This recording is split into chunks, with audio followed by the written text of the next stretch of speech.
हिडमा नावाचा नक्षलवादी जो आहे कुख्यात 6 कोटी बक्षीस होतं, त्याला मारण्यात यश आलंय आंध्र प्रदेश छत्तीसगड सीमेवरती।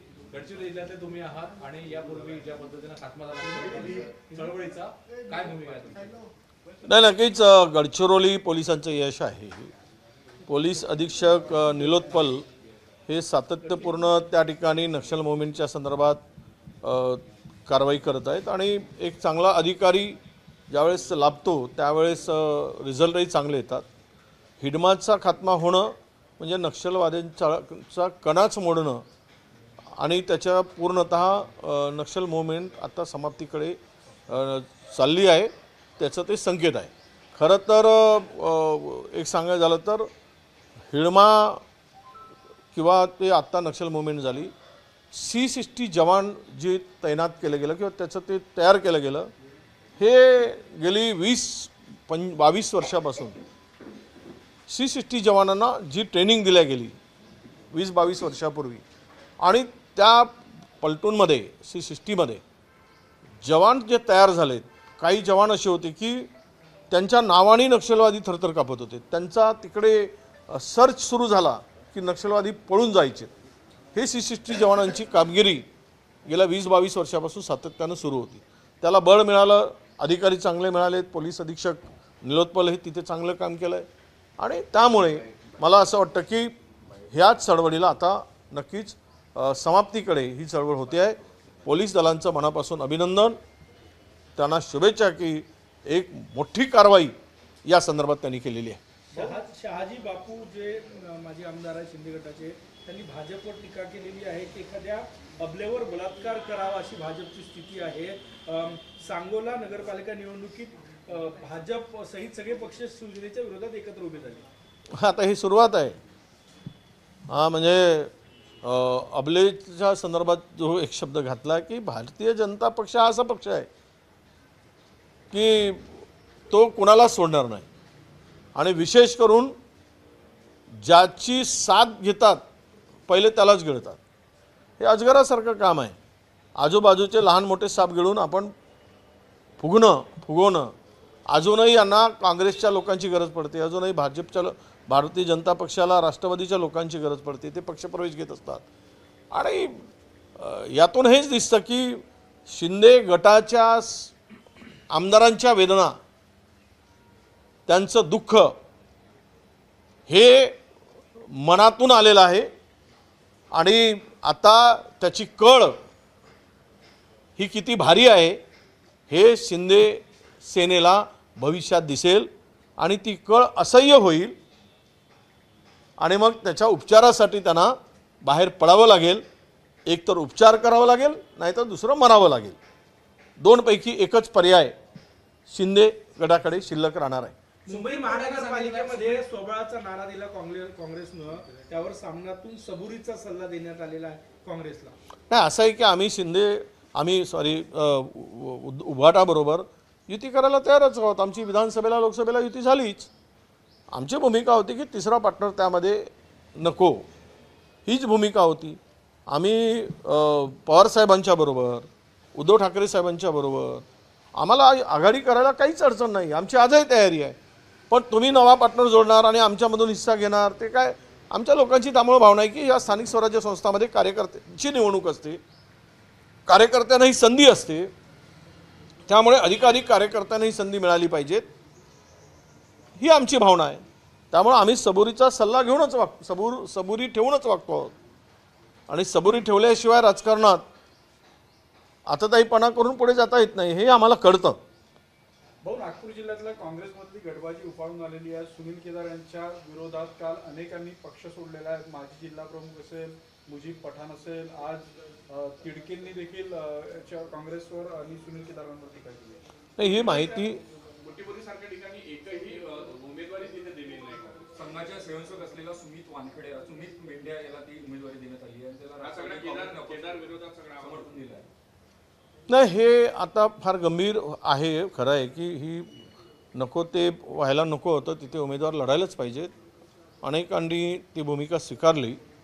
आम्ही प्रदेशाध्यक्षांच्या कानावर या बाबी टाकलेल्या आहेत, त्याची चर्चा होईल आणि आज ज्या परिस्थितीतून पक्ष जातोय त्या परिस्थितीमध्ये गटबाजी संपूर्ण संपुष्टात आणून आपल्याला एकजुटीनं काम करण्याची आवश्यकता आहे आणि यासाठी वरिष्ठांच्या बरोबर चर्चा करून नागपूर ग्रामीणचा विषय हा काही 3-4 लोक जे गेलेत आणि बुट्टीबोरीसारख्या मोठ्या शहरामध्ये काँग्रेस तिकडे चांगली मजबूती नव्हती, पण आज तिथेही काही कमजोर झाली.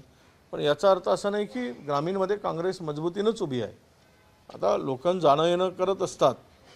शेवट सत्यासाठी किंवा पदासाठीच जर पक्षाबरोबर असतील तर त्याला काही इलाज नाही, पण पक्षाच्या आयडिओलॉजीला आणि विचाराला धरून पक्षाबरोबर असतील तर ते पद वगैरे आलं काय गेलं काय ती कुठे माणसं हलत नाही. आज जी काही जात आहेत ती पदासाठी आलीत आणि पदासाठी जात आहेत असा त्याचा अर्थ आपण काढू. पण नागपुरातील ग्रामीणच्या संदर्भात पक्ष मजबूत आहे. काही किरकोळ गोष्टी होत असतात आणि या संदर्भात आम्ही आमच्या अंतर्गत नेत्याबरोबर चर्चा करू आणि त्यातून भविष्यात झालेल्या गोष्टी काही आपल्या झालेल्या गोष्टी आहेत त्या भविष्यात होणार नाही याची नक्की काळजी घेतली जाईल. पुणे जमीन याला जोडून हा विषय दिल्ली दरबारी गेला अशा काही बातम्या आल्या आहेत. हा नागपूर ग्रामीणचा विषय दिल्ली हायकमांड पर्यंत गेला आहे. असं आहे की आमच्याकडे पक्षामध्ये जर काही झालं असेल, कोणाचं काही म्हणणं असेल तर ते पत्रव्यवहार करत असतात. याचा अर्थ काही दिल्ली दरबारात गेला वगैरे असा काढण्यात काही अर्थ नाही. चर्चा झाली किंवा काही कमी जास्तपणा झाला असेल, आपसामध्ये काही झालं असेल, कोणाला न्याय मिळत नसेल, कोणावर वाटतं की अन्याय झाला असेल असं वाटत असेल, त्यावेळेस ते दिल्लीला पत्रव्यवहार करत असतात आणि दिल्ली त्याची दखलही घेत असते. त्यामुळं दिल्लीने दखल आज घेतली तर त्यावर चर्चा होईल. चर्चेतून एकमेकाला बसवून त्यामध्ये मार्ग काढायचा प्रयत्न करू.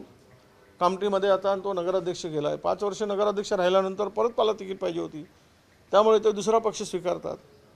तर ही जी भावना आहे, ही जी भूमिका आहे, ही पक्षाची गद्दारी आहे असं तर आमचं मत आहे. भाऊ एक प्रश्न असा आहे, सुप्रीम कोर्टानं सांगितलंय 50% पेक्षा जास्त आरक्षण वाढवणं योग्य नाहीये आणि यामुळे अनेक ठिकाणी देशभरामध्ये आणि महाराष्ट्रात खास करून राजकीय कार्यकर्त्यांमध्ये नाराजी आहे. सुप्रीम कोर्ट याच्यावर काय पुढची सुनावणी? हे जे काही आता गवळीच्या याचिकेवर सुनावणी झाली, सुप्रीम कोर्टाने जे खंडपीठ आहे, डबल बेंच आहे, त्यांनी त्या संदर्भात तीव्र नाराजी आणि सुनावलं सुद्धा राज्य सरकारला.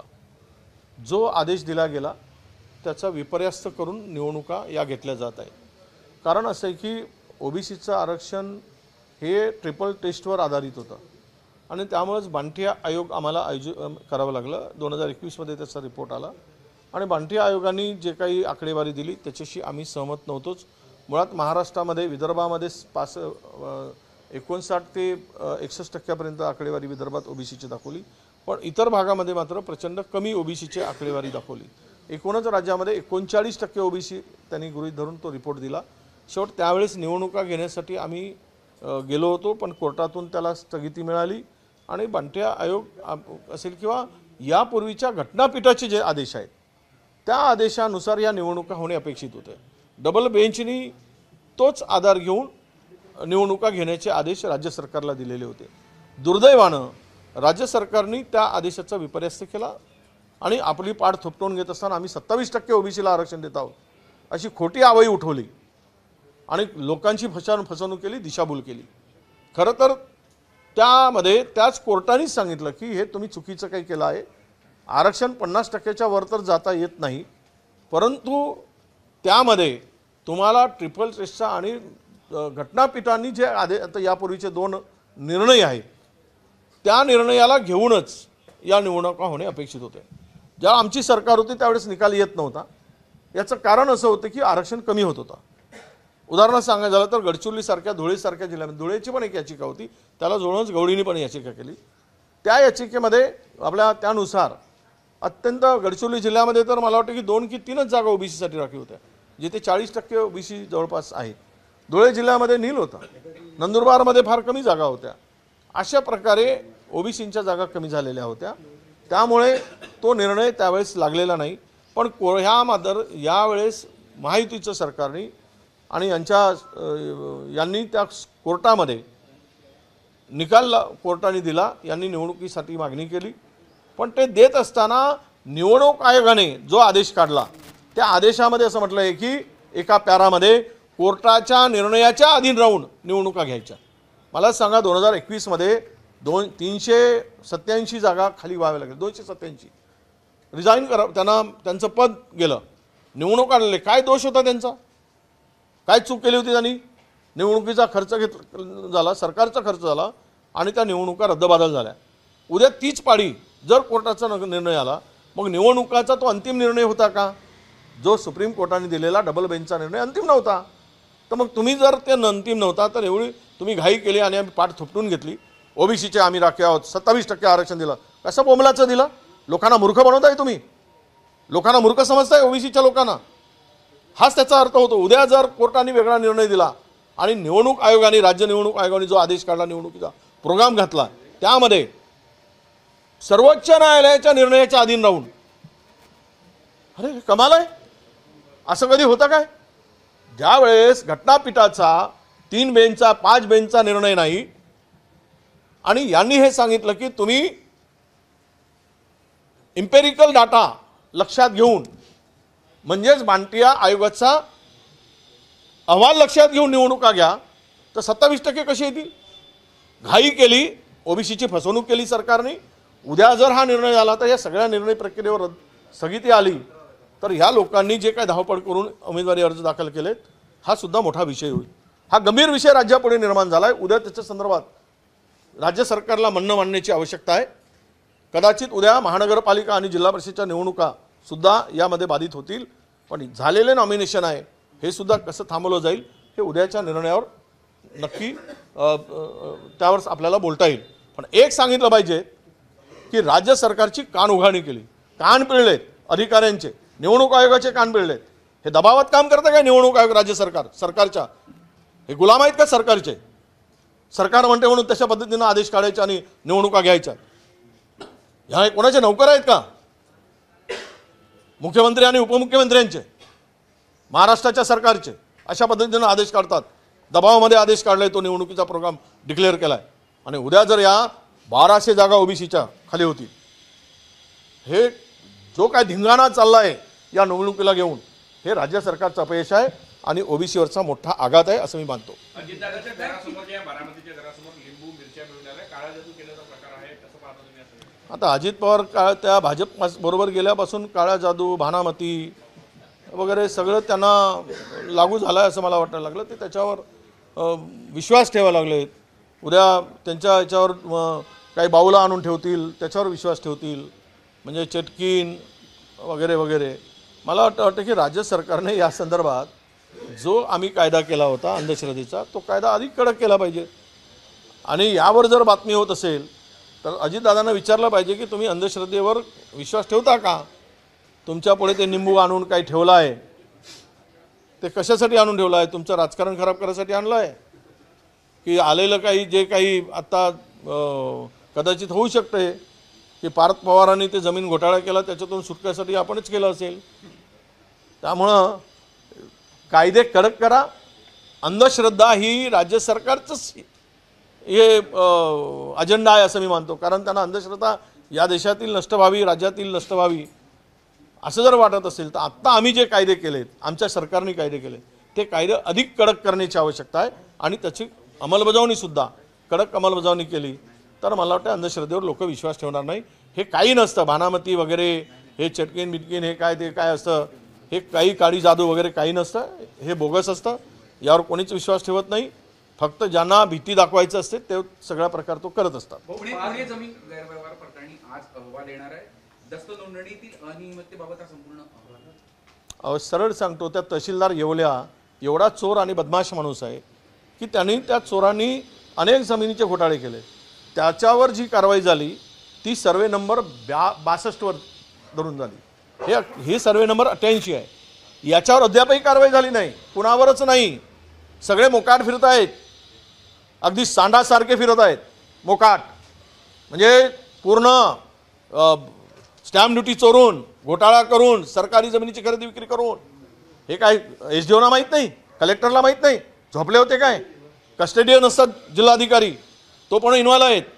सगळ्या राजकीय दबावापोटी झालेला आहे आणि अद्यापही तो व्यवहार घोषणा करून झाली, अद्यापही तो व्यवहार रद्द झाला नाही. काय अहवाल आणायचा आहे? सरकारने सुमोटो जायला पाहिजेत आणि सॅलरी रद्द करायला पाहिजेत. कलेक्टरने आतापर्यंत का कोर्टामध्ये धाव घेतली नाही हा व्यवहार रद्द करायसाठी? का याचिका दाखल केली नाही, कोर्टामध्ये केस दाखल केली नाही? कोणाला पाठीशी घालता जिल्हाधिकारी आणि प्रशासन, महसूल मंत्री? याचं उत्तर दिलं पाहिजे. अहवाल येऊ द्या ना. अहवालामध्ये काय? जागा सरकारी होती, वतनाची होती आणि त्या जागेची खरेदी विक्री झाली, स्टॅम्प ड्युटी चोरली गेली. हा एक मोठा स्कॅम आहे. मोठी ही मला वाटतं की घोटाळा आहे आणि यामध्ये कोणीही सुटता कामा नये. आम्ही बघू ना आता अधिवेशनात त्याचं उत्तर काय येतं. तर एकामेकाला वाचवत आहे, हे त्याला वाचवतात, तो त्याला वाचवतो, सगळे मिळून चोर चोर मावस भाऊ, सगळे मिळून आपण खाऊ. हा धंदा जो महाराष्ट्रात चालला आहे एकामेकाला वाचवण्याचा, हे धंदे बंद केले पाहिजेत. महाराष्ट्रात शासनाच्या जमिनीची अशी विल्हेवाट लावता कामा नये. लूट चालली आहे महाराष्ट्रातील जमिनीची, वाटेल त्याला दिलं जात आहे.